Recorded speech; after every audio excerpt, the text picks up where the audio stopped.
When it comes to Marvel's Avengers, that thing has certainly had its fair share of controversies. Let's put it that way. From lying to fans to saying they didn't lie to fans, to gating some content, to unlocking it, to making deals that serve the profit and not the fans, to completely ruining the systems in the game, to backtracking on them, to apologizing, to now throwing the developers under the bus and blaming them for the shortcomings of the game.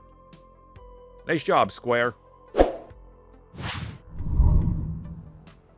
So recently, when it comes to the fiscal year reporting and the quarterly reporting and all that, we know that just like every other company, Square Enix does their own thing. They reveal some info, some stats, and of course react to some of the things that have either bombed or succeeded. And Avengers is always brought up. I mean, how can you not bring it up when you want answers for why that thing failed? You literally just point to the most successful film franchise of all time and you go, how did you fail mimicking that? Everybody knows that.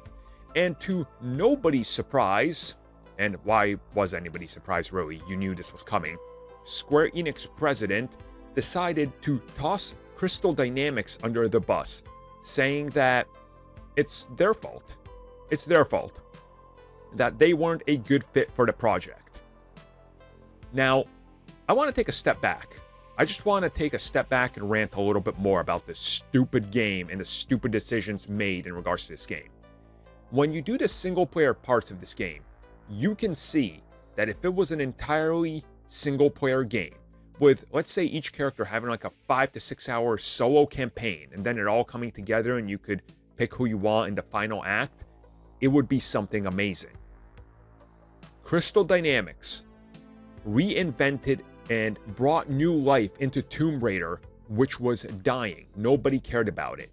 They put out 3 Tomb Raider games that I would say are some of the best single player experiences in the last generation. That first one specifically, it's something I actually beat about once a year. I mean, I love that game. The second one I beat probably about once every other year, and then the third one is the most recent. I've only beaten it a handful of times. But again, those games are great. Great single player experiences.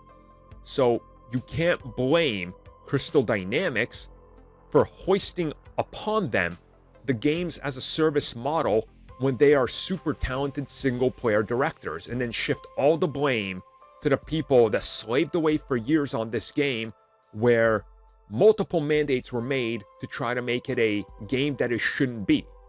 It's not their fault.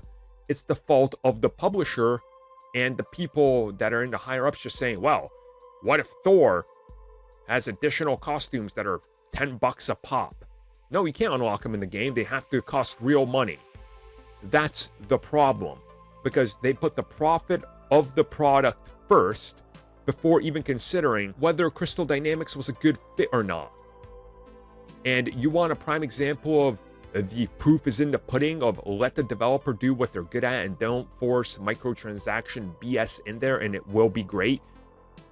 Eidos with Guardians. There's your proof. Imagine if Crystal Dynamics, who made 3, what I would argue could be Game of the Year contenders with Tomb Raider games back to back to back, were allowed the 4 to 5 years of development like Avengers was to make just a single player experience. I have no doubt in my mind that the Avengers game would legit be one of the greatest Marvel games, if not the greatest Marvel game ever made. Unfortunately, Square Enix didn't see that way, so when the finances come in, they blame the developer for the shots they called. Disgusting. It's like when WB blames Zack Snyder for ruining the DC vision that they had when they greenlit his vision. How?